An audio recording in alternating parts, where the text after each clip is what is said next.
এবছর যারা কুরবানির জন্য গরু লালন পালন করেছিলেন তাদের আসলে সময়টা খুব ভালো যাচ্ছে না।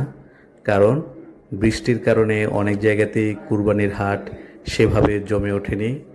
দেশের বিভিন্ন প্রান্তের হাটগুলো থেকে যেসব খবর আসছে তাতে শোনা যাচ্ছে যে খামারিরা আসলে তাদের প্রত্যাশা অনুযায়ী দাম পাচ্ছেন না।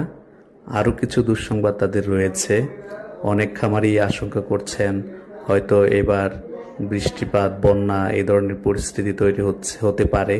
সে কারণে তারা আসলে গরু ধরে রাখতে চাচ্ছেন না। আবার সরকারি যে পরিসংখ্যান সেটিও কিন্তু খুবই সুখকর নয়।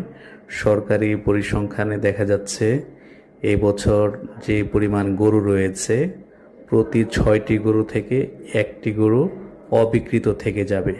কারণ চাহিদার তুলনায় বাজারে গরুর সংখ্যা অনেক বেশি। সেক্ষেত্রে খামারিদের দাম পাওয়ার যে প্রত্যাশা সেটা হয়তো প্রত্যাশার সাথে বাস্তবতার মিল নাও থাকতে পারে। সর্বমোট 1,24,47,337টি গবাদি পশুর প্রাপ্যতা আশা করা যাচ্ছে। এবছর প্রায় 20,68,135টি গবাদি পশু উদ্বৃত্ত থাকার সম্ভাবনা